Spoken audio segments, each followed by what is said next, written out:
So guys very important video आज के लिए। मैं आज अपने एक दोस्त को ये बता रहा था कि कैसे मैंने खुद को गंजा होने से बचा लिया। मैं सीरियसली ये जो एरिया ना मेरा मतलब शेडिंग स्टार्ट हो गई थी कि जब भी मैं वॉशरूम जाऊंगा नहाने के लिए शैम्पू करूंगा तो शैम्पू के दौरान मेरे हाथ पे इतने सारे बाल मेरे उतरे होंगे और फिर डर रहूंगा यार पानी डालूं कि ना डालूं। ऑब्वियसली पानी तो डालना है, तो पानी डालोगे तो और भी पता नहीं कितने गिरेंगे। That was few months ago और मैंने शैम्पू स्विच किया था। एक्चुअली उससे पहले मैं ट्रेजमे यूज़ कर रहा था। ट्रेजमे वॉज लाइक बाल जब धो के निकलो तो कुछ 10-15 मिनट बाद आपके बाल अजीब से हो रहे थे ड्राई से, तो वो मुझे पसंद नहीं आ रहा था। मैंने कहा चलो सनसिल्क शाइन ट्राई करते हैं। सनसिल्क शाइन हानिया आमिर की तरह मैंने कहा ऐसे ऐसे करूँगा मैं भी शाइन, लेकिन नहीं, वो तो उल्टा मेरे बाल ही उड़ना शुरू हो गए। टिंट शाइन कर सकती थी उसके बाद, लेकिन चलो, लेकिन मुझे बालों में शाइन चाहिए था। फिर आई वाज लाइक यार खुशकी भी नहीं जा रही थी, तो मैंने सोचा कि अब क्या करूँ यार। शैम्पू करना छोड़ दिया। फिर मैंने कहा चलो सिर्फ वाटर करूँगा या सोप से करूँगा, लेकिन वो भी कोई हल नहीं था।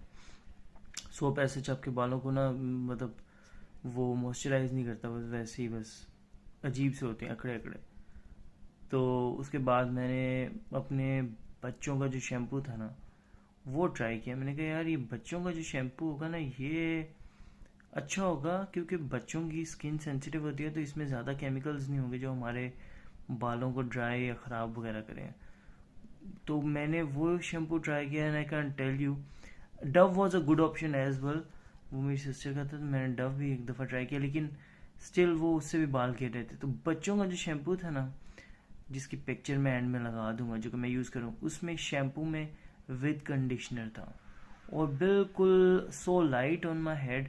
उसके ऊपर अब जेल टाइप उसका शैम्पू है। तो उसके बाद आप देखें ये मेरे बाल हैं, शुक्र अल्हम्दुलिल्लाह अभी थोड़े पतले तो हो गए हैं, क्योंकि ये शैम्पू पिछले दिनों किया ना मैंने, उनसे पतले हो गए हैं। खुश्की अब कम हो गई है, थोड़े पतले हो गए हैं, लेकिन मैं साथ आंवला वो ऑयल भी लगाता हूँ उसके बाद ना शैम्पू करने के बाद। Still there is nothing on my head. तो गाइस सेव योर हेड। और अभी मैं 37 हूँ, होपफुली मैं 60 तक इनको लेके जा सकूँ और मैं कैरी करूँगा इंशाल्लाह। अगर शैम्पू वही रहा बच्चों वाला क्वालिटी में सेम रहा अगले 25-30 साल तक, तो I will definitely keep it to it. तो see you guys, thank you for watching this video.